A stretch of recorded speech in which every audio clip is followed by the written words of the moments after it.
자, 오늘은 이제 전 시간에 얘기했던, 자, 보강 수업을 이제 진행을 하도록 할 건데, 우리 수업은 지금 지인이랑 1대1로 수업을 하고 있죠. 자, 그래서 전 시간에 했던 것만, 자, 우선 간단하게 확인해 보고, 자, 이어서 쭉 진행을 하도록 하고요. 자, 우리 지인은 혹시 하다가 모르는 것 또는 헷갈리는 거 있으면 다시 한번 얘기해 주시면 선생님 그런 것들 체크해서, 다시 한번 설명해 주도록 할게요. 자, 보시면 우리가 여기 지금 보면 지질 시대 이제 환경하고 생물에 대해서 얘기를 했단 말이야. 그래서 지질 시대라는 거 이제 지구가 탄생하고 약 46억 년 전부터 자, 현재까지 지구의 역사를 우리는 지질 시대다라고 보통 표현해요. 자, 그러면 이 지질 시대가 너무 길기 때문에 우리가 선캄브리아 고생대, 중생대, 신생대로 구분을 할 수 있다라고 얘기하면서 6, 2, 5로 자, 선캄브리아대, 고생대, 중생대, 신생대를 구분한다라고 얘기를 했고요.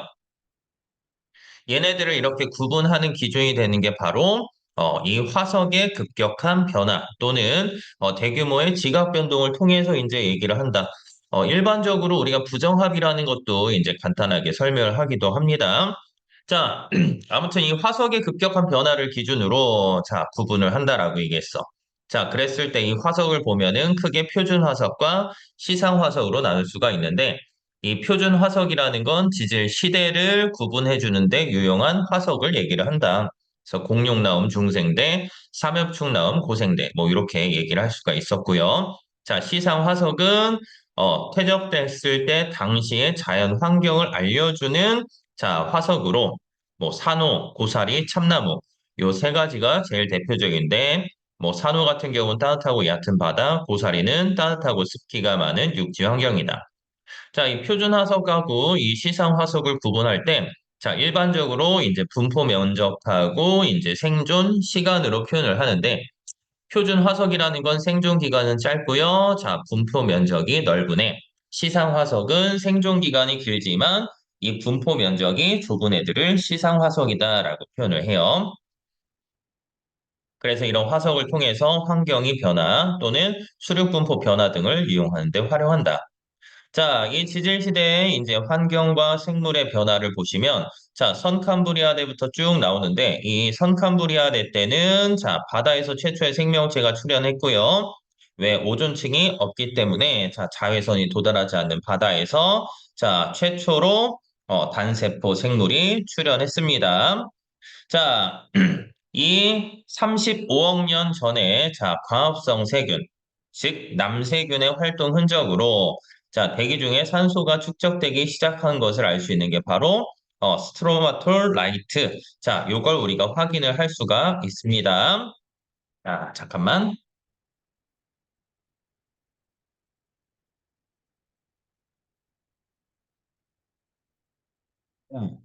그 다음에 이제 성캄브리아 말기에 자, 만들어진 최초의 다세포 동물 화석이 바로 이 에디아카라 동물군이다. 그래서 이 남세균의 이제 활동으로 인해서 점점점 산소가 많아졌고요. 자, 에디아카라 동물군부터는 다세포 생물이 이제 출현하게 되었다. 이렇게 생각을 할 수가 있죠. 자, 그 다음에 이 남세균을 통해서, 남세균, 그 다음에 뭐 에디아카라 동물군 얘네들을 보면은 뭐 화석이 있긴 하지만 일반적으로 우리가 선캄브리아 시대의 화석이라는 거 굉장히 드물다. 왜? 자, 개체수가 일단 적고요. 자, 뼈나 뭐 이런 단단한 부분들이 없었고요. 자, 시간, 오랜 세월 동안 지각 변동을 많이 받았기 때문에 이 화석이 굉장히 드물다라는 것 정도 기억을 하셔야 됩니다. 자, 그 다음에 나오는 게 이제 고생대 환경과 생물인데, 자, 고생대부터 이제 중생대, 신생대까지는, 자, 기본적인 틀은 번성이냐, 출현이냐, 요걸로 기억을 해야 된다라고 얘기를 했어요. 그래서 번성한 거 말고 출현한 걸 보면은, 뭐 고생대에 출현한 거면 중생대에 번성하고, 중생대에 출현하면 신생대에 번성한다. 자, 요런 개념으로 가지셔야 됩니다. 자, 그래서 이 고생대에는요, 자, 이 다양한 해양 무척추 동물, 뭐 어류, 양서류 얘네들이 번성했고요. 자, 고생대 중기에 대기 중에 축적된 산소 때문에 자, 이제 오존층이 만들어져요. 오존층이 만들어지면서 바다에서 육지로 생물들이 진출하게 되었다. 자, 이 양치식물이 크게 번성해서 산림을 이루게 되었고요. 고생대 후기. 자, 그리고 이 중생대, 고생대 중기에 자, 이 오존층을 만들었기 때문에 바다에서 육지로 생물들이 이제 출현할 수 있고요. 자, 파충류나 거시식물이 출현했으니까 중생대에는 파충류나 거시식물이 번성할 것이다. 자, 고생대는 대체로 온난한 기후였고요. 중기나 말기에 빙하기가 있었고요. 자, 고생대 말기 대륙이 하나로 합쳐지는 판기아 형성 때문에 가장 큰 규모의 대규모의 대멸종이 일어난다. 뒤에서 한 번 더 얘기할 거지만 이 고생대 말기에 일어난 가장 큰 규모의 대멸종이 이 판기아 형성 때문이다라고 기억을 하셔야 됩니다. 자, 중생대는 아까 얘기했던 파충류나 거시식물이 번성했고요. 지각 변동이 굉장히 활발했다. 그래서 고생대말 출현한 파충류가 번성했고요. 암모나이트, 공룡, 자, 거시식물인 소철, 은행나무 등이 번성했고요. 포유류라든지 속시식물은 출현했어. 그럼 얘네들은 신생대에 번성하겠죠. 자, 중생대 환경은 이제 온실기체가 증가해서 전반적으로 온난했고요. 따뜻하고 뭐 산소도 많아요. 그러다 보니까 이제 이 생물들이 거대화가 될 수가 있었고요. 자, 이 고생대 말기 하나로 합쳐졌던 이 판게아가 점점 분리되면서 자, 이제 이동을 하게 됩니다. 자, 이 중생대 말기에 일어났던 이제 뭐 대멸종도 마찬가지로 우리가 크게 시험으로 두 가지 표현하는데 고생대 말기 대멸종, 중생대 말기의 대멸종. 그러니까 운석 충돌이 원인으로 추정되는 대멸종이 일어나게 된다. 뭐 학교에서 이런 내용들까지 뭐 대서양이나 인도양이 형성되고 요런 내용 들어가 있으면 요것까지 포함을 해서 기억을 해주시는 게 제일 유리하죠. 자, 마지막으로 신생대는 이제 포유류나 여러 생물이 번성했고, 자, 인류가 출현했습니다. 자, 이 포유류가 번성한 가장 큰 이유는 자, 주변 환경 변화에도 적응력이 강하기 때문에 다양한 종으로 진화했습니다. 바다에서 화폐석, 육지에서는 속시식물, 참다니, 그래서 참나무, 단풍나무 뭐 이런 것들이 번성했다. 자, 후기에는 인류 조상이 출현했고요. 자, 전기는 대체로 온난했고 말기는 빙하기랑 간빙기가 반복됐어. 그래서 빙하기가 한 4번 정도, 간빙기 3번 정도 반복됐고요. 자, 대륙이 계속 이동하다 보니까 현재와 비슷한 분포를 이루게 되었다. 자, 여기 그리고 하나 다 보면은 자, 히말라야 산맥이 형성이 된다. 그래서 히말라야 산맥 형성은 신생대구나 이렇게 생각을 해주시면 되고요. 자, 이 고생대라든지 신생대는 우리가 일반적으로 빙하기가 존재를 했단 말이야. 근데 중생대는 빙하기가 없었지. 근데 빙하기가 없는데도 이 생물 대멸종이 일어났다. 여기까지는 포인트로 잡으셔야 됩니다. 자, 그래서 이렇게 고생대 말기 하나였던 대륙이 자, 점점 이동해서 현재와 비슷한 분포가 된다. 이 대멸종하고 생물 다양성이라고 얘기가 나와요.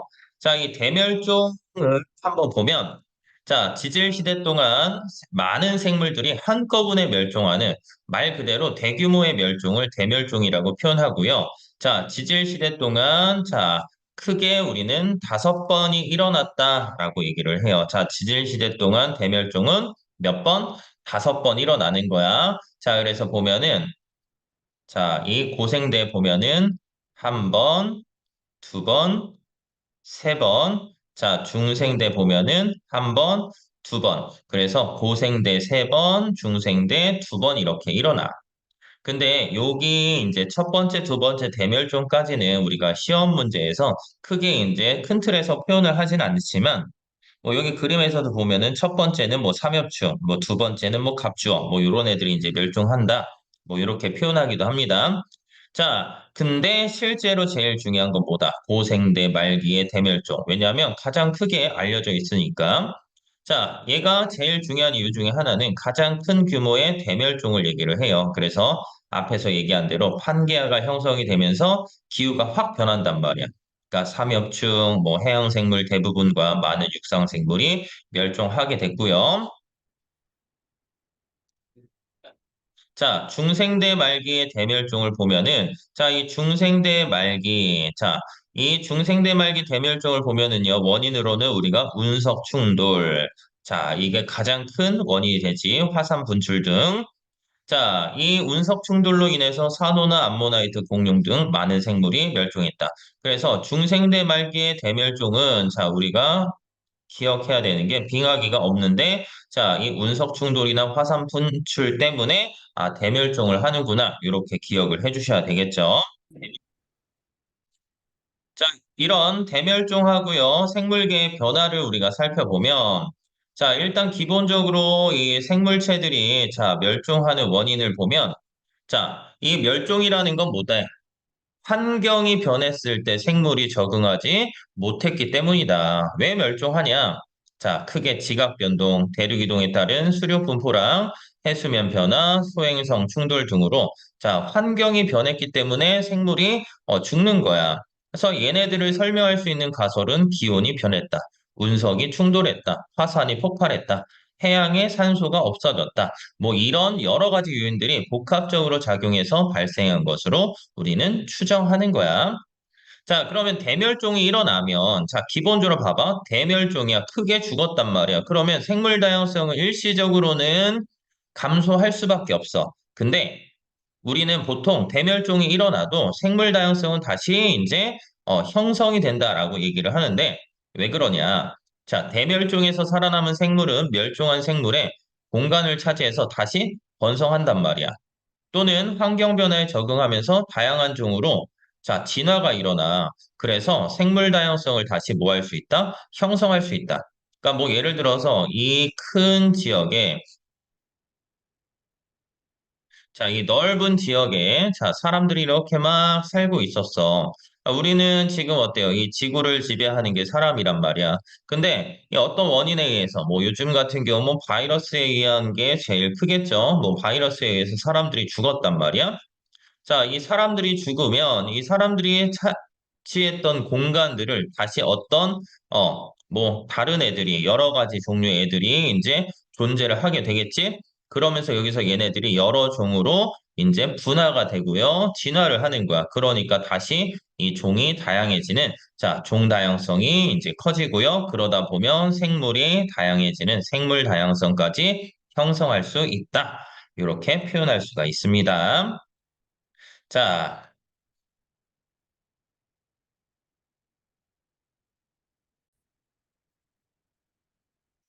자, 두 번째는 이제 생물의 진화랑 이제 관련된 부분을 한번 확인해 볼게요.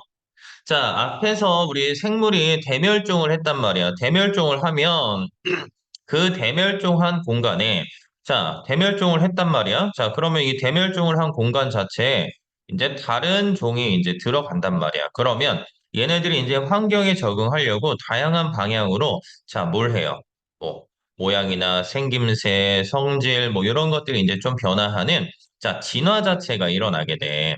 그러니까 진화가 일어나면서 자, 이 생물 다양성이 이제 커지게 되는 건데 자, 진화라는 건 생물이 오랜 시간 동안, 자, 일반적인 거야.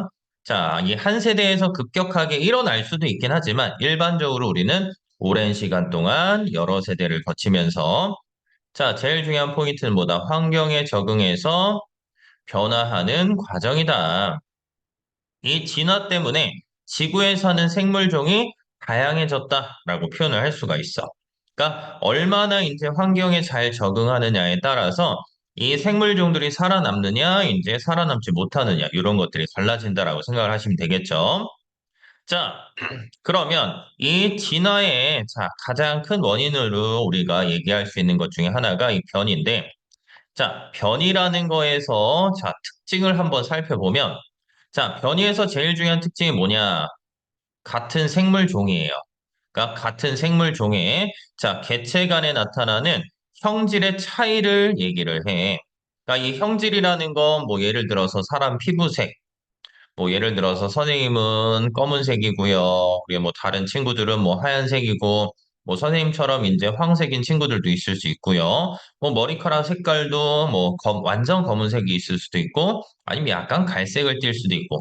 자, 이런 것들을 우리가 형질이라고 표현하는데 자, 이 변이에서 가장 중요한 포인트는 뭐다? 같은 생물 종이다. 사람이면 사람들끼리, 뭐 동물이면 동물들끼리 근데 사실 이 종이라는 건 우리가 중학교 1학년 때 아마 이렇게 배웠을 거야. 이 생물을 분류했을 때 종, 소, 과, 목, 강, 문, 개, 뭐 이런 식으로 표현한단 말이에요. 그래서 종은 이제 우리가 보통 얘네들 교배했을 때 이 교배에서 나온 아이들이 뭐 예를 들어서 뭐 사람이다. 뭐 사람끼리는 결혼을 해서 아기를 낳으면 이 아기가 당연히 생식 능력을 갖춘단 말이야. 왜냐면 우리는 사람들이니까 같은 종이니까. 뭐 백인이어도 상관없고요. 흑인이어도 상관없이 이때 나오는 아이는 당연히 이 번식 능력을 가질 수가 있는데 예를 들어서 암말하고 우리가 보통 수탉나기, 뭐 당나귀 같은 경우가 이제 서로 교배해서 만들어지는 애가 노새야, 노새. 자, 이 노새 같은 경우는 자, 이새를 생산할 수가 있다, 없다? 없다. 뭐 많이 나올 수 있는 것들 중에서 우리가 뭐 라이거 이런 것들 한 번씩은 아마 들어봤을 거야. 이제 호랑이랑 사자랑 교배해서 만들어진 애들인데 얘네들 일반적으로 자연 상태에서는 이 번식 자체가 어렵다. 그러니까 이세를 낳을 수가 없다. 이렇게 생각하시면 됩니다. 그래서 여기서 보면은 자, 같은 종의 달팽이끼리 자, 껍질 무늬나 색깔 이런 것들 다르고요. 사람 피부색도 다 다양하지. 자, 무당벌레 이제 날개 모양이나 이런 것들도 다르고요. 뭐 얼룩말이나 이런 것들도 보면은 우리는 뭐 무늬가 하나다 이렇게 표현할 수도 있는데 실제로 보면은 이 얼룩말의 무늬가 되게 다양하단 말이야. 그래서 그런 것들이 다 뭐라고 표현한다? 변이라고 표현을 해요. 그러면 이런 변이는 자, 뭐 예를 들어서 우리 사람들한테서 나타나는 것 중에 하나가 자, 정상 적혈구를 가지고 있는 사람과 자, 남모양 적혈구를 가지고 있는 사람들이 있단 말이야. 그러면 일반적으로 정상적 혈구는 자, 그냥 정상적이니까 우리는 빈혈 자체가 나타나지 않는데 이 남모양 적혈구는 자, 빈혈이 생긴단 말이에요. 빈혈이. 그러면 우리가 기본적으로 선생님 당연히 이 정상적 혈구가 좋지 않나요? 이렇게 생각을 할 수가 있거든. 근데 실제로 자, 같은 변이라도 환경에 따라서 생존에 불리할 수도 있고 자, 유리해질 수도 있는 거야. 자, 예를 들어서 자, 우리나라야. 우리나라에서는 자, 동일한 사람이야. 동일한 사람인데 하나는 정상적 혈구를 가진 사람이랑 하나는 남모양 적혈구를 가진 사람이야. 근데 뭐 외모적인 부분, 뭐 성격적인 부분 이런 스펙들은 다 동일한데 한 사람은 정상적 혈구고 한 사람은 남모양 적혈구야. 그러면 이런 둘 중에 자, 우리가 만약에 배우자를 선택한다 또는 남자친구나 여자친구를 선택한다라고 했을 때 일반적으로 웬만한 사람들이면 정말 특이 취향 아니면 다 정상적 혈구를 가진 사람을 선택을 할 거야. 왜? 데이트하는데 이 사람은 자 멀쩡하게 막 돌아다닐 수 있는데 이 남모양 적혈구를 가진 사람은 조금 막 놀다 보면 어때? 아이고 빈혈이야 그래서 쓰러진단 말이야. 쓰러지면 어때요? 또 병원 가야 되지. 그러다 보니까 이 사람이 이제 정상적으로 연애를 하거나 결혼하기는 상대가 좀 힘들어. 그러니까 이 정상적 혈구를 가진 사람들이 아무래도 이제 결혼을 해서 이제 이세를 낳을 수 있는 확률이 조금 더 크단 말이야. 자, 근데 예를 들어서, 자, 아프리카 쪽으로 갔어요. 자, 아프리카 쪽에서는 똑같은 사람이야. 자, 똑같은 사람인데, 한 사람은 방금 얘기한 정상, 한 사람은 남모양 적혈구야. 자, 그러면 이 아프리카 쪽에는, 자, 뭐가 유행하냐면, 이 말라리아라는 게 유행을 한단 말이야. 이 말라리아에 걸리게 되면은요, 어떻게 되냐면, 자, 죽어요. 죽는다.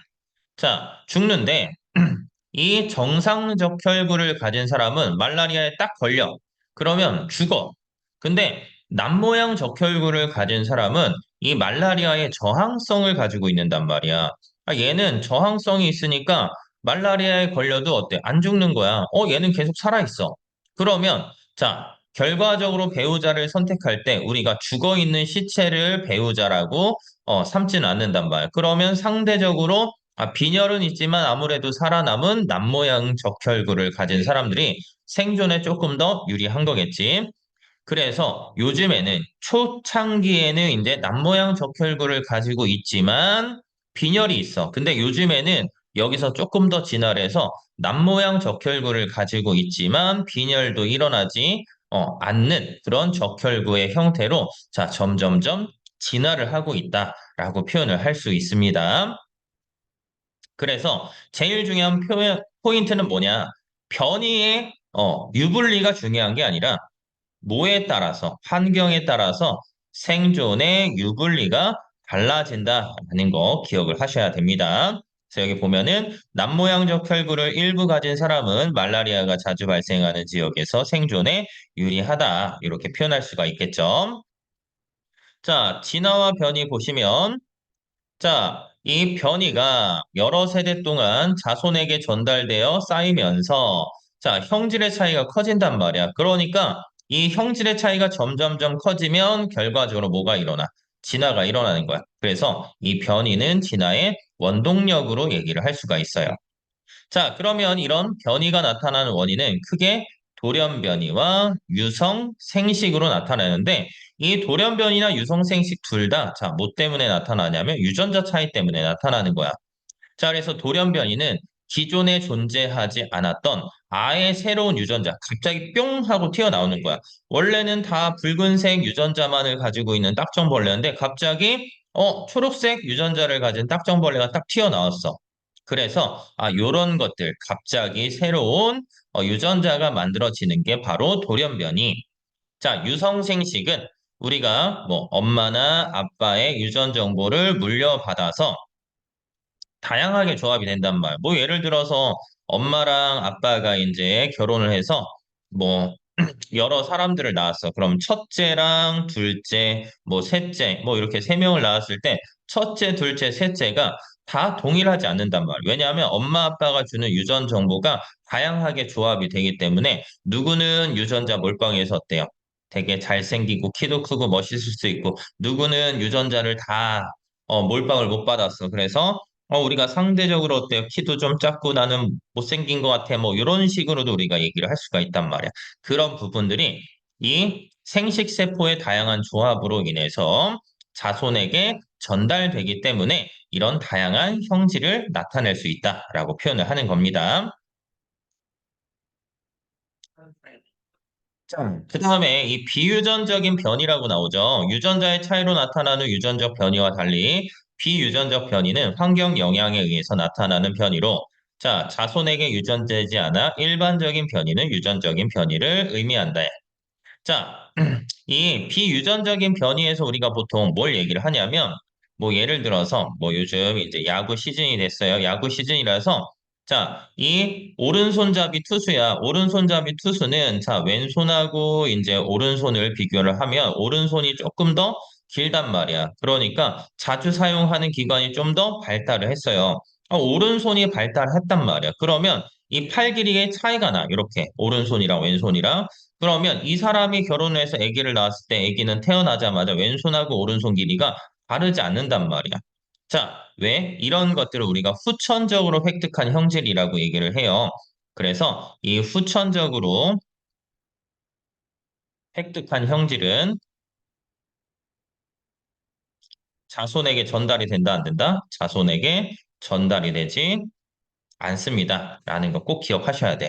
그러면 뭐 예를 들어서 정말 극단적으로 얘기하자면 선생님 저희 아버지가 축구 선수인데요. 축구 선수였는데 이 허벅지 사이즈가 뭐 예를 들어서 30인치야. 그러면 갓 태어나는 아기도 보면은 응애하는 아기도 허벅지가 막 30인치가 돼야 되는데 그런 일들이 일어나지 않는단 말이에요. 그래서 후천적으로 획득한 형질은 자손에게 전달이 되지 않는다. 이렇게 기억을 하셔야 됩니다. 자, 그러면 이런 진화가 일어나는 원리 보면은, 자, 무조건 기억해야 되는 게 바로 뭐냐? 자연 선택이라는 거야. 자, 얘네들 보면은 누가 자연이 뭘 한 거야? 선택을 한 거예요.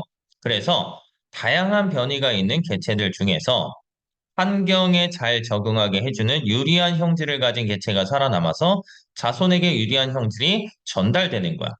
이런 자연 선택은 오랜 시간 동안, 자, 오랜 시간 동안 여러 세대를 거쳐 반복되면서, 자, 새로운 종으로 나눠지는 거야. 그래서 이런 자연 선택 과정이 일어나는 건 이것도 뭐 니네 학교 같은 경우는 무조건 나오는 뭐 시험 문제, 거의 뭐 서술형이나 이런 것들로 많이 내기 좋은 문제예요. 자, 일단 기본적으로 자, 과잉 생산이 일어나. 과잉 생산이라는 게 뭐냐? 이 어떤 한 공간에 자, 기린이 원래 이제 네 마리가 존재를 하면 자, 알맞게 살 수 있는데 얘네들이 원래 살 수 있는 기린보다 더 많이 내는 거야. 그러면 기린 목이 자, 뭐 다양하게 나오겠지? 그러니까 주어진 환경에서 살아남을 수 있는 것보다 자, 과잉, 많이 자, 만든 거야. 그러면 얘네들 간에서 뭐 다양한 변이가 나타나겠지? 그래서 다양한 형질이 존재해. 어떤 애는 목이 짧고 어떤 애는 목이 길고 어떤 애는 목이 좀 중간이고 뭐 길고 짧고 중간이고 아니면 어떤 애 뭐 다리가 긴 애들도 나타날 수가 있고요. 자, 아무튼 그런 식으로 다양한 형질이 존재하면 얘네들 사이에서 먹이라든지 서식지, 배우자 등을 확보하기 위한 경쟁이 일어나요. 이걸 우리가 생존 경쟁이라고 표현을 하는데 예를 들어서 이 나무에 있는 이 먹이를 먹어야 되는데 목이 짧은 애는 이제 잘 못 먹어. 목이 긴 애들은 잘 나뭇잎을 먹을 수가 있겠지? 그러면 얘는 잘 먹으니까 튼튼해, 약하지 않아. 근데 얘는 잘 못 먹으니까 어때? 비실비실대다가 죽을 수도 있지? 그러니까 이제 생존에 유리한 형질을 가진 개체. 그러니까 여기서 기린 목으로 표현하자면 목 길이가 긴 개체가 더 많이 살아남아서 많은 수의 자손을 남겨요. 이게 바로 자연 선택인 거예요. 자, 자연 선택이 일어나고 이런 과정이 오랜 시간 동안 여러 세대를 거쳐 이렇게 일어나고 그 다음 세대에서도 좀 더 목이 길어질 거고 긴 애들이 선택될 거고 이런 과정을 거쳐서 기린 목이 길어지게 되는 자, 뭐가 된다. 진화가 이루어지게 된다라고 기억을 하셔야 됩니다. 자, 그래서 여기 기린 보면은 목 길이가 다양한 기린이 살고 있었는데 자, 목이 긴 기린이 경쟁에서 살아남아서 자손을 남기고요. 이게 반복되니까 목이 긴 기린으로 진화하게 됐다.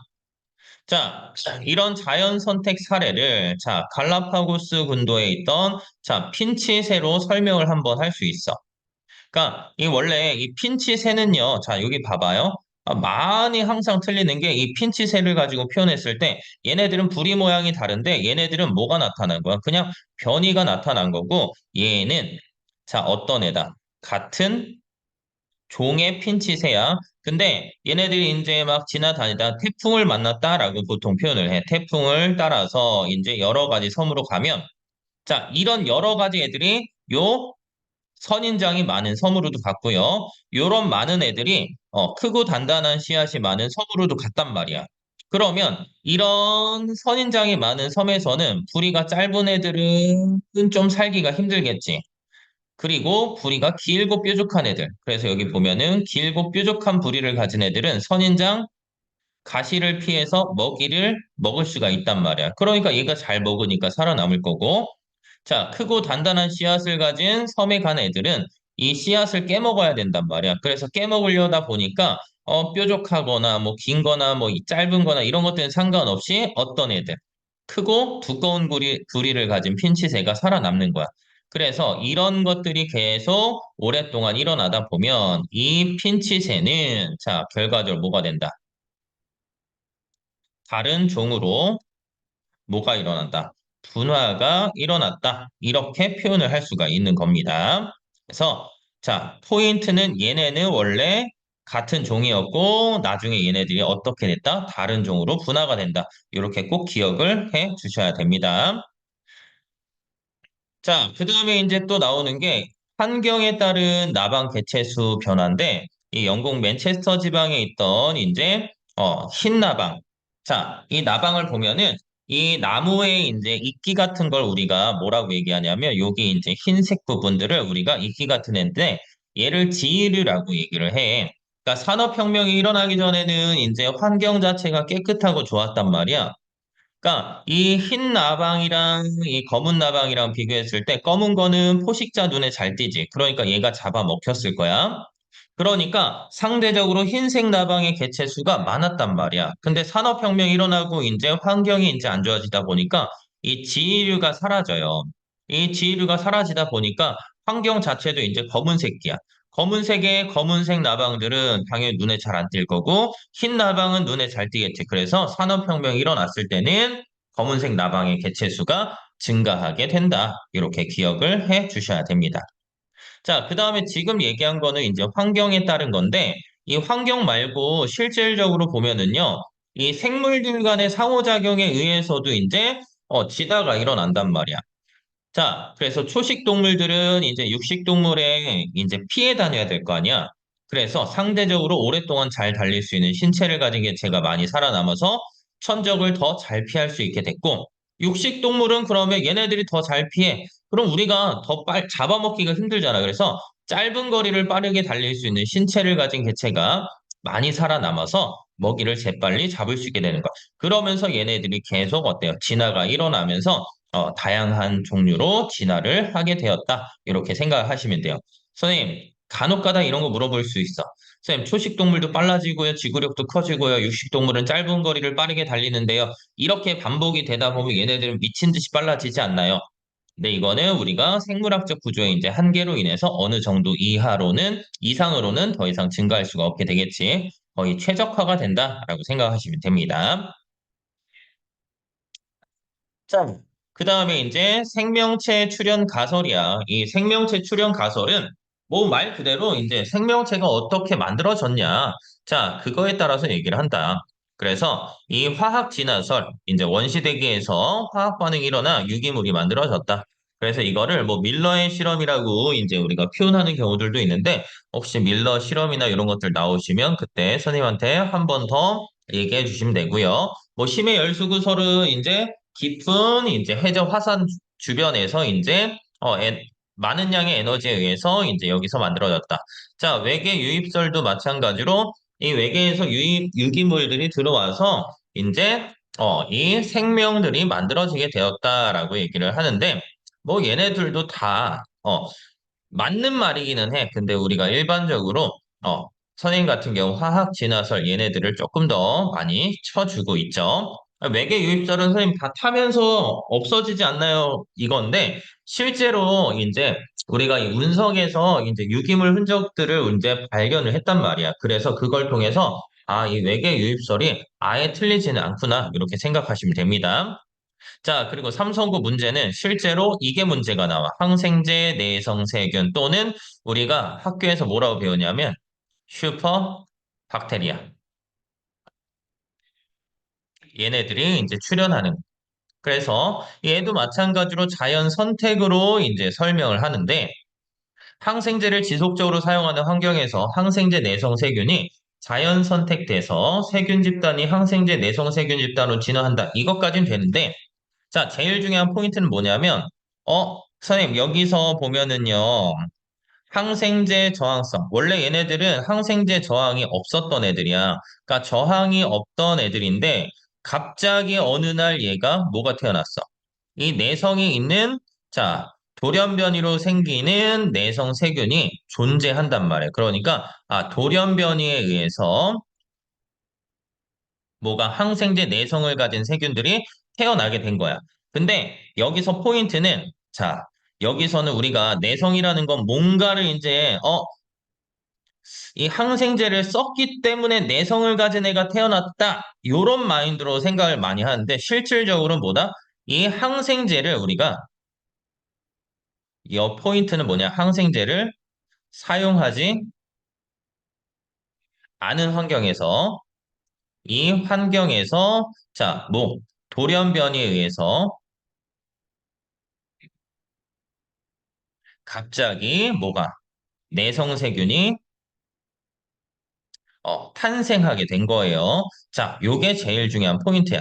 항생제를 써서 내성세균이 생긴 게 아니라 그냥 어느 날 갑자기 말 그대로 갑자기 돌연변이가 태어난 거고 이런 돌연변이가 있는 상황에서 항생제를 쓰다 보니까 내성 없는 애들은 죽고 내성 있는 애들이 살아남겠지?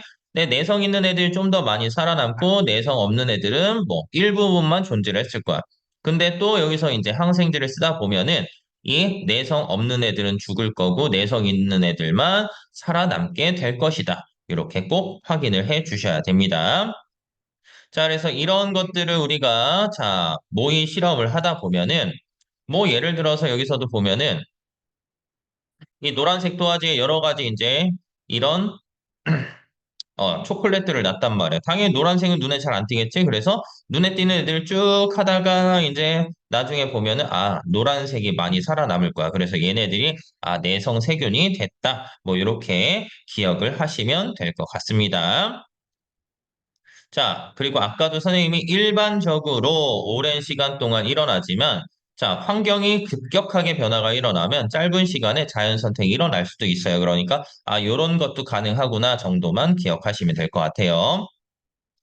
자, 그러면 얘도 마찬가지로 227, 229까지 한 10분 정도 딱 드릴 테니까 한번 문제 빠르게 풀어보도록 합시다. 자, 이어서 생물 다양성과 보전에 대해서 한번 얘기를 해볼 거야. 자, 일단 이 생물 다양성이라는 걸 보면은 이 지구 각지에 살고 있는 생물이 얼마나 다양하냐. 자, 이걸 나타내는 말이야. 지구에 사는 생물 전체니까 뭐 식물도 되고요, 동물도 되고요, 뭐 곰팡이라든지 세균. 자, 이런 모든 생물 종이 다양하냐. 그래서 종이 다양한 종다양성. 자, 두 번째는 생태계에서 모든 생물과 환경의 상호관계에 관한 다양함. 그래서 생태계가 얼마나 다양하냐. 뭐 예를 들어서 사막에 사는 애, 뭐 숲에 사는 애, 뭐 늪지대에 사는 애, 강에 사는 애, 바다에 사는 애, 뭐 이런 것들. 자, 이런 것들이 모두 다 이제 생태계 다양성이라고 얘기를 하고요. 자, 우리가 앞에서 얘기했던 생물종이 갖는 유전 정보에서 나타나는 변이의 다양함. 자, 요거는 이제 유전적 다양성이라고 표현을 하는데, 자, 실질적으로 보면은 이 유전적 다양성, 자, 세 가지 요소야. 생물 다양성의 세 가지 요소인 유전적 다양성은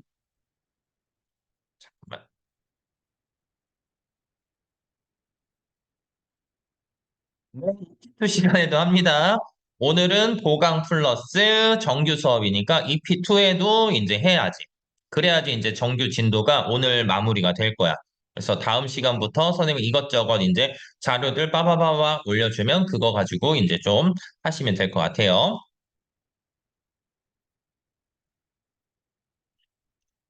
대신에 오늘은 한 10시 정도에 마무리 해줄게요. 10시에. 한 시간 반 더 합시다. 알겠죠? 자, 이어서 맞아 할게요. 이 생물 다양성을 가지고 있는 세 가지 요소 보시면 크게 유전적 다양성, 종 다양성, 생태계 다양성 이렇게 세 가지로 표현을 해. 그러니까 이 생물 다양성을 얘기했을 때 얘를 의미하는 건지 종 다양성을 의미하는 건지 생태계 다양성을 의미하는지를 기억을 하셔야 되는데 자, 유전적 다양성에서의 가장 큰 특징은 뭐냐? 자, 제일 중요한 특징이 같은 생물 종의 개체 사이에서 나타나는 유전자가 얼마나 다양하느냐. 자, 그걸 얘기를 해요. 그러니까 변이가 얼마나 다양한지를 얘기한다. 일반적으로는 개체 수가 충분히 유지되고 생물종 내에서 변이가 많으면 유전적 다양성이 굉장히 높다라고 표현을 해. 자, 그러면서 이 유전적 다양성 나올 때 앞에서 원래 설명을 했었어야 되는데 설명을 안 해주고 넘어간 부분들이 바나나. 자, 우리가 먹는 이 바나나 같은 경우는 씨가 없는 바나나란 말이야. 자, 씨 없는 바나나고요. 이 바나나를 우리는 보통 어떻게 그런 번식을 하냐. 이렇게 바나나 나무가 있어. 자, 바나나 나무가 있으면 이 바나나 나무 가지나 줄기를 꺾어. 그래서 땅 속에다가 파묻으면 여기서 새로운 바나나 나무들이 이렇게 쭉 나온단 말이야.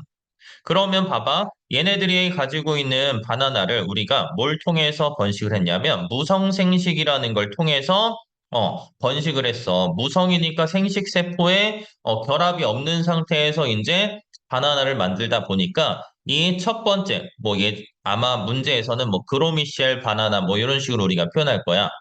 이 바나나 유전 정보가 1, 2, 3이라는 유전 정보를 가지고 있으면 얘를 잘라서 만든 바나나이기 때문에 얘네들은 다 1, 2, 3이라는 바나나 유전자를 가지고 있는 거야. 근데 이런 유전자가 이제 지금 다양하지 않잖아. 유전적 다양성이 굉장히 적은 환경에서 만약에 전염병이 왔어. 예를 들어서 E라는 유전자에 이제 유전병에 걸리면 얘네 썩고 문드러지고 그래서 죽어버린단 말이야. 그러면 이 바나나들이 어떻게 되겠어? 다 동일한 유전 정보를 가지고 있으니까 거의 대부분 얘네 싹 죽어버린단 말이야. 그래서 실제로 이제 이 바나나 가격이 한번 굉장히 높아진 적이 있었단 말이야. 그런 것들, 그러니까 유전적 다양성이 낮으면 이 생물 다양성을 구성할 때 굉장히 좀 힘들다. 뭐 이런 식으로 생각하시면 될 것 같아요. 자, 아무튼 이 유전적 다양성은 같은 생물종 내에서 나타나는 유전자의 다양함을 의미한다라고 꼭 기억하셔야 되고요. 토끼 털색, 뭐 무당벌레, 날개, 무늬, 얼룩말의 줄무늬, 뭐 이런 것들이 다 유전적 다양성이 되고요. 자, 이 종다양성. 가끔 이제 얘기하는 게 바로 이 종다양성인데 한 생태계에서 어떤 특정한 생태계에서 살고 있는 생물종이 얼마나 다양한지를 의미하는 말이야. 그래서 생물종의 숫자가 많고요. 생물종이 고르게 분포하면 종다양성이 높아요. 자, 무슨 말이냐? 예를 들어서 자, 동일한 구간에 자, 1, 2, 3, 1, 1, 1, 1, 1, 1이라고 하는 이 생물체들이 존재해. 뭐 나무라고 합시다. 그러면 1, 2, 3이고요. 얘네들 총 개체수는 9개의 개체수를 가져요. 그럼 1은 하나, 둘, 셋, 넷, 다여 7개가 되고요. 2는 하나, 3도 하나. 그래서 얘네들 같은 경우는 총 9개가 있어. 근데 어떤 동일한 생태계에서 얘는 1, 2, 3, 1, 3, 2, 1, 2, 3, 뭐 이런 식으로 존재한다라고 쳐봐. 그러면 개체 수도 9개, 종의 숫자도 동일하고요. 개체 수도 동일해요. 그러니까 종도 많고, 개체수도 동일해. 근데 얘가 아무래도 좀 더 고르게 분포했죠? 자, 고르게 분포하기 때문에 여기 오른쪽에 있는 얘가 종 다양성이 어떻다? 높다. 이렇게 표현할 수가 있는 거예요. 자, 그래서 뭐 종다양성 보면 숲에는 토끼도 있고, 곰도 있고, 여우도 있고, 뭐, 버섯, 식물, 뭐, 이런 것들이 살고 있고요. 생태계 다양성은 한 지역, 어떤 특정한 지역에 존재하는 생태계가 다양한 걸 의미해요. 그러니까 환경이 다양하면 생태계 다양성이 높은데 이 생태계마다 생물종 구성이 다르기 때문에 그래요. 뭐 예를 들어서 초원에 뭐 얼룩말도 있고요. 뭐 사막에는 낙타 있고요. 갯벌에는 사람도 있고요. 조개나 뭐 낙지라든지 뭐 이런 것들 다 존재하고 바다에 물고기, 산호, 뭐 조개 뭐 이런 대부분 다양한 것들이 있단 말이야. 그래서 이 생태계 다양성이 높으면 종 다양성이 높을 수밖에 없겠죠. 자, 그래서 여기 보시면 유전적 다양성을 표현할 때는 항상 같은 종끼리, 종다양성은 종의 개체 수가 많고 종이 고르게 분포할수록 생태계는 한 지역에 이제 존재하는 생태계가 얼마나 다양한지에 따라서 나타날 수가 있다. 자, 이 중에서 우리가 이 생태계 다양성이 제일 높은 게 바로 열대우림이란 말이야. 그래서 이 열대우림은 생물종 전반이 자, 서식한다라고 돼 있지. 생물종의 절반이 열대우림에 서식한다. 그래서 종다양성도 굉장히 높은 지역이다. 이렇게 생각해 주시면 됩니다. 자, 이런 유전적 다양성의 중요성 보면은 자, 유전적 다양성이 높으면 앞에서 바나나 여기 설명했었네. 자, 환경 변화에 대한 적응력이 높은 거야. 자, 유전적 다양성이 높으면 자, 환경 변화에 대한 뭐가 높은 거야? 적응을 잘하는 거야. 그래서 생물이 멸종할 확률이 낮아요. 그러니까 개체 사이에서 변이가 다양하게 나타나므로 환경이 급격하게 변했을 때 적응해서 살아남는 개체가 있을 가능성이 높다. 자, 실제로 보면은요, 이번에 우리가 한 몇 년 전이지? 한 2, 3년 전만 해도 자, 코로나가 굉장히 유행했어.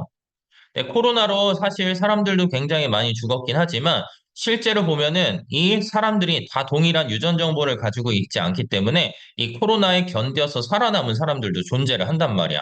그러니까 어떤 환경이 변하면 적응해서 살아남는 개체가 있을 가능성이 높은데 이 유전적 다양성이 낮으면 이 전염병과 같은 급격한 환경 변화에 적응하지 못한 생물이 멸종할 확률이 높다. 그래서 씨가 없는 바나나, 아까 얘기한 그로미셸 바나나 같은 경우 유전 정보가 1, 2, 3이야. 그럼 다른 애들도 다 1, 2, 3이니까 유전 정보 2를 가지고 있는 애들은 다 죽을 거야. 근데 씨가 있는 야생 바나나는 이 바나나마다 이제 유성생식을 해서 다양한 생식세포 조합이기 때문에 유전 정보 얘는 1, 2, 3, 얘는 1, 3, 4, 얘는 1, 5, 7, 얘는 1, 2, 8, 얘는 2, 4, 1. 뭐 이런 식이다. 아까 얘기한 유전 정보 2, 얘는 다 1, 2, 3이라고 했을 때 유전 정보 2에 해당하는 전염병에 걸리면 얘는 싹 다 죽어버리겠지만 얘네는 2가 들어간 애가 있고 없는 애들도 있잖아요. 그래서 이 유전적 다양성이 높으면 살아남기 좋고 낮으면 이제 한꺼번에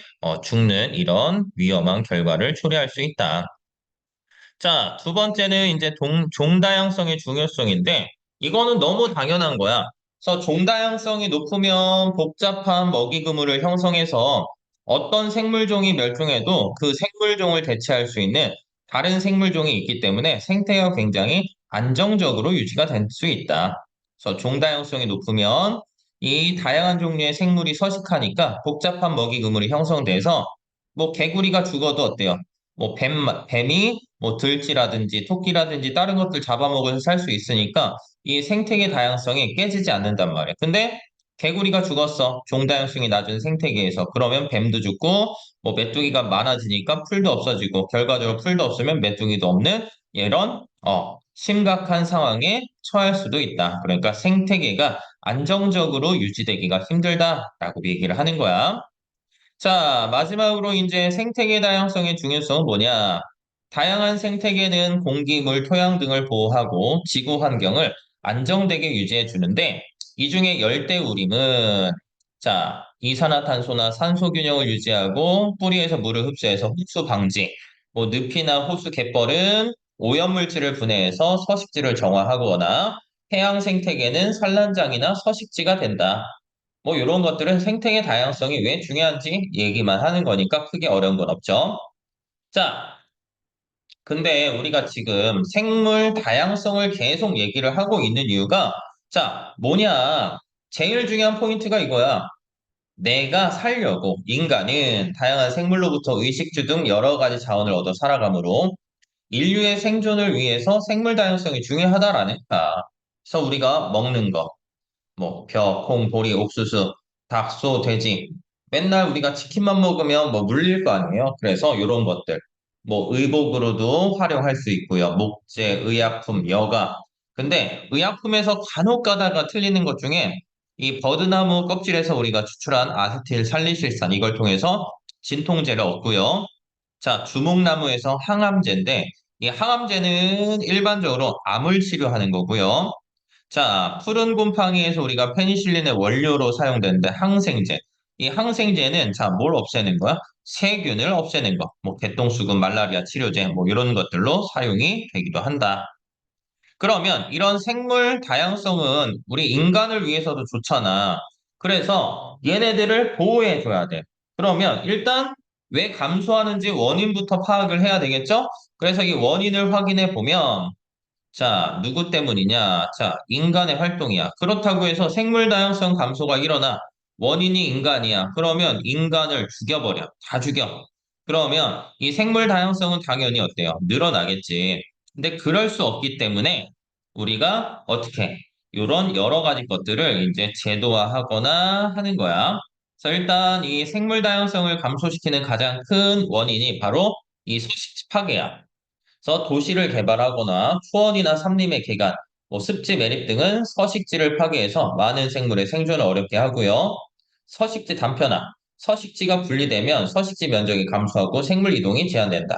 자, 요거를 우리가 선생님, 서식지가 예를 들어서 이렇게 있으면요. 얘네들 사이에 내가 도로를 이렇게 설치했어요. 그러면 이 도로 있는 부분만 우리가 사용을 못하는 거 아닐까요? 이렇게 생각할 수도 있는데 실질적으로 만약에 이게 집이라고 생각해봐. 그럼 여기가 안방이고 여기가 뭐 부엌이에요. 여기가 내 방이야. 그럼 내가 밥 한 번 먹으려면 어때요? 길 건너가야 되는데 자동차가 막 쌩쌩 달리고 있단 말이에요. 그럼 내가 요 근처까지 어때요? 접근을 하기 힘들겠지. 그러니까 원래 있던 서식지가 점점점 줄어들게 되는 거야. 그러면서 내가 가다가 어때요? 나도 로드킬 당하면 어때요? 죽어. 그러니까 교류하기가 굉장히 어려워진단 말이야. 그러니까 이 생물 다양성이 감소가 돼. 그래서 얘네들을 우리가 해결할 수 있도록 조금 도움을 주는 게 바로 뭐다? 생태통로가 되는 거야. 그래서 생태통로로 이렇게 육교를 통해서 이제 밥 먹으러 간다고 생각하면 아무래도 길 건너는 것보단 상대적으로 안정해지겠죠. 자, 그 다음에 이제 외래종의 도입. 자, 일부 외래종은 새로운 서식지에 천적이나 질병이 없기 때문에 대량으로 번식해서 더 이상 고유종이 살 수 없도록 서식지를 변화시켜줘요. 그래서 우리가 뭐 얘기했던 뭐 큰이브로페스, 그 다음에 뭐 황소개구리, 뭐 가시박, 뭐 이런 것들이 다 외래종이야. 그래서 이 황소개구리 같은 경우도 실제로 보면은 맨 처음에 이런 황소개구리 엄청 크거든요. 거의 이제 팔이나 다리를 쭉 뻗은 상태에서는 한 1m 정도까지 자라. 굉장히 커. 사람이 이만하다라고 하면 이 개구리 크기가 요만큼까지 커져. 이 뱀도 잡아먹고 다 잡아먹는단 말이야. 그래서 얘네들이 이제 다 잡아먹다 보니까 얘네들만 많은 거야. 그래서 고유종이 살 수 없도록 서식지를 변화하는 거. 근데 실제로 보면은요, 우리나라 생태계가 굉장히 이제 해리기 때문에 이런 황소개구리 자체도 굉장히 많이 줄어들고 크기도 되게 작아졌어. 자, 아무튼 자 이런 거 외래종의 도입. 자, 그다음 야생 생물의 불법 포획이나 남획. 자, 불법 포획과 과도한 사냥, 남획은 원래 잡아도 되는 양보다 훨씬 더 많이 잡는 걸 얘기를 해요. 그래서 이 피기 생물의 멸종을 높이고 생태계 먹이 관계에 영향을 미친다. 그래서 너무 많이 잡으니까 이제 번식할 수 있는 애들 숫자가 적어지는 거야. 그래서 이 남획 같은 경우 우리가 지금 인구 절벽이라고 얘기를 하긴 하는데 예를 들어서 자, 사람 100명 있어. 남자 100명, 남자 50명, 여자 50명이야. 그러면 남자 50, 여자 50. 그러면 이 두 가정이 결혼해서 애를 한 명씩만 낳는다고 쳐봐. 그러면 낳는 애들은 50명이지. 그럼 50명에서 또 25, 25. 이런 식으로 되다 보니까 우리 지금 어때요? 저출산 문제 엄청 크다라고 얘기하지? 실제로 보면 이 남획이나 이런 것들이나 비슷한 개념으로 보셔도 상관이 있겠네. 상관이 있으니까 요거는 그냥 추가적으로 그냥 이런 느낌이구나. 이제 인구 감소가 이런 문제를 일으키는구나. 뭐 이런 것들 기억하시면 되고 아무튼 남획이라는 건 원래 잡아도 그러니까 예를 들어서 1000마리가 있어. 그래서 내가 요만큼 잡아도요. 얘네들이 이제 다시 번식하면 원래 상태로 돌아온단 말이야. 근데 얘네들이 이만큼 다 잡아버렸어. 여기에 2마리만 딱 남았어. 그럼 얘네들이 아무리 번식을 많이 해봤자 어때? 요 정도 공간밖에 채울 수가 없는 거야. 그러니까 이 정도 공간에는 이제 생물체들이 존재할 수 없기 때문에 이 남획이 일어나게 되면 굉장히 힘들다. 생물 다양성이 감소가 된다. 자, 그다음 뭐 우리가 흔히 알고 있는 환경오염. 그래서 하천이나 토양이 산성화되고 뭐 중금속, 화학물질이 생존 능력을 감소시키게 하고 멸종할 수도 있게 해주는 거. 그래서 우리가 어떻게 해야 돼? 인간을 다 죽여요? 죽일 순 없지? 그래서 이제 이런 것들, 우리가 알고 있는 이런 부분들을 하지 않도록 해주시면 돼요. 그래서 보면은 사회적 수준에서 노력하면 자, 에너지를 절약하거나 자원을 재활용하거나 저탄소 제품을 쓰거나 정부 정책에 관심을 갖고 참여해야 돼. 나만 하는 게 아니라 국가에서 우리가 노력을 해야 되는 게 야생 생물을 멸종위기종으로 지정해서 보호하고 방사하는 보건사업, 야생생물 보호 및 관리에 관한 법률을 제정해서 야생생물과 그 서식지를 보호, 뭐 국립공원 지정, 종자은행, 남 불법 포획이나 남획하는 거 금지하고요. 이런 외래종 도입하기 전에 기존 생태계에 미칠 영향을 철저하게 검증한다. 자, 우리나라만 한다고 또 되는 게 아니지. 뭐 중국 막 이런 애들이 다 잡아먹어 봐. 그러면 안 되잖아요. 그래서 이 생물 다양성에 관한 국제적 협약을 체결을 하는데 생물 다양성 협약은 말 그대로 생물 다양성 보전, 생물 자원의 지속 가능한 이용을 이용하는 거고요. 자, 멸종위기에 처한 야생 동식물 국제 거래 하지 말자. 이동성 야생동물 보존하자 이건데 자, 여기서 하나만 기억을 하자면 우리가 많이 나오는 게 람사르 협약인데 생태, 사회, 문화적으로 가치 있는 자, 이 람사르 협약의 내용은 습지를 보존하자라는 내용이 되는 겁니다. 자, 그러면 이렇게 해서 자, 여기 생물 다양성까지 해서 일단 녹화는 마무리하도록 하겠습니다.